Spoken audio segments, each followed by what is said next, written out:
এই শীতে জামাই বউরা কেউ যাচ্ছে কুয়াকাটা, কেউ যাচ্ছে সুন্দরবন, আবার কেউ যাচ্ছে সাগরপাড়, কেউ তো লং জার্নি করে যাচ্ছে কক্সবাজার, রাঙামাটি। আর তারা ঘুরতে গিয়ে কত সুন্দর রিসোর্টে উঠতেছে আর কত মজার মজার খাবার খাইতেছে। আর এদিকে কপাল পোড়া আমি শুটকি দিয়া ভাত খাইয়া ব্যাগ ভর্তি সব গুছিয়ে শ্বশুর বাড়িতে আসি জামাই লইয়া, তাও বেড়াই। আর আইয়া দিকে সবটি ঘুমায়। হ্যালো গাইস, আসসালামু আলাইকুম। সবাই কেমন আছেন? আশা করি সবাই ভালো আছেন। কোথা থেকে দেখতেছেন আজকে মিনি ব্লগটা অবশ্যই একটু কমেন্টে জানিয়ে যাবেন। যেহেতু ছেলে মেয়েদের পরীক্ষা শেষ আর এদিকে তো শীত পড়ে গেছে, শীত মানে তো ঘোরাঘুরি। যেহেতু ঘুরতে যাব তাও আবার শ্বশুর বাড়িতে, আর এবারে যেহেতু শ্বশুর বাড়িতে যাচ্ছি তাও আবার 2-4 দিনের জন্য না, তাই ব্যাগের কাপড় চোপড়ের সাথে ঘরে যে শুকনা খাবারগুলো ছিল সেগুলো নিয়ে নিচ্ছি। যদি রেখে যায় তাহলে সম্পূর্ণ নষ্ট হয়ে যাবে। ছেলে মেয়েদেরকে নিয়ে যাচ্ছি আর এগুলো তো ছেলে মেয়েদের খাবার, তো রেখে গেলে তো এগুলো নষ্ট হয়ে যাবে। আর শীতের মধ্যে ঘুরতে গেলে না আরেকটা বিপদ, কাপড় চোপড়ে এত পরিমাণে যে নিতে হয়। এদিকে জামাই আমার বলতেছে কাপড় খুব কম নিবা, এদিকে আমি হাজার চেষ্টা করে কম কাপড় আর নিতে পারলাম না। ফাইনালি সবকিছু গুছিয়ে নিয়েছি। কয়টা আপেল ছিল তো সেগুলো নিলাম। বাসায় খাওয়ার জন্য অনেকগুলো শুটকি আমি আনাই রাখছিলাম। শুটকি এমনিতে আমার খুব পছন্দ, সাথে আমার ছেলেটারও খুব পছন্দ শুটকি। আর এই শুটকিগুলো যদি রেখে চলে যায় বাসার মধ্যে একদম নষ্ট হয়ে যাবে, পোকা ধরে যাবে। সবগুলো শুটকি একসাথে একটু সুন্দর করে ভুনা করে নিতেছি, যেহেতু দুপুরবেলায় খেয়ে আমরা চলে যাব। আর এই শুটকি ভুনাটা করলে হয়ে যাবে, কারণ ছেলের যেহেতু শুটকি ভুনা পছন্দ তার জন্য এক্সট্রা করে কিছু রান্না করতে হয় না। আর এদিকে কপাল পোড়া আমি হচ্ছে কিছু খেয়ে বাঁচে উঠতে পারি না,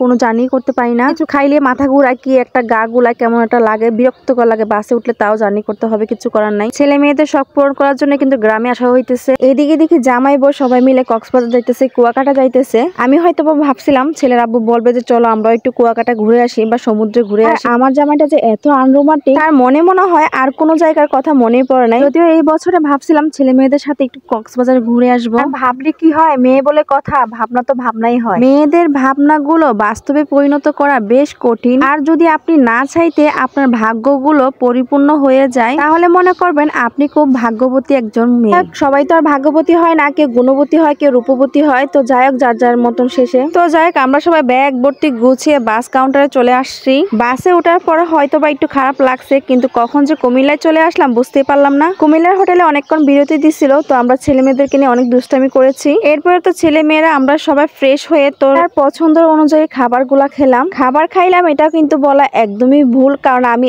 একদম কোনো কিছুই খাইনি। তারা বাপ ছেলেরা মেয়েরা সবাই মিলে খিচুড়ি, চিকেন কত কিছু খাইছি, যে খাওয়ার পরে তো কুমিল্লা হোটেলে বেশ একটু আনন্দ করছিলাম। ছেলেরা খাইতে স্যার বলতেছিল খিচুড়িটা কিন্তু অনেক মজা যায়। খিচুড়ির সাথে কিন্তু মাংস দিয়েছিল, যেটা কিন্তু মুরগির মাংস। খাবার দাবার খেয়ে একটু হাঁটার পরে আবার বাসে উঠলাম সবাই মিলে। তারা আবার কোকা কোলা নিয়ে আসছিল, এগুলো খাওয়ার জন্য বায়না করতেছিল। এটা হচ্ছে আমার ননাসের ছেলে। গরমকালের থেকে শীতকালে জার্নি করা বেশ একটু ভালোই লাগে, শান্তি লাগে আর কি, মানে গরমটা একটু লাগে না। যাই হোক, শীতে কুটুকুটু হয়ে আমরা সবাই মিলে অবশেষে শ্বশুর বাড়িতে ঢুকেই পড়লাম। এত দূর থেকে কাঁপতে কাঁপতে জার্নি করে এসে দেখি সবাই ঘুমাইতেছে। আর আমার শাশুড়ি তিনি তো ব্যস্ত হয়ে পড়েছে আমাদেরকে ভাত দেওয়ার জন্য। তরকারি তো আগে থেকে রান্না করে রেখে দিয়েছে। সারা রাত জার্নি করার পরে আমি তো কিছু খাই নাই, বেশ ক্ষুধা লাগছে। তো অবশেষে আমি তাড়াতাড়ি করে খেতে বসলাম তাদেরকে নিয়ে। তো যাই হোক, আজকের মতন এতটুকু।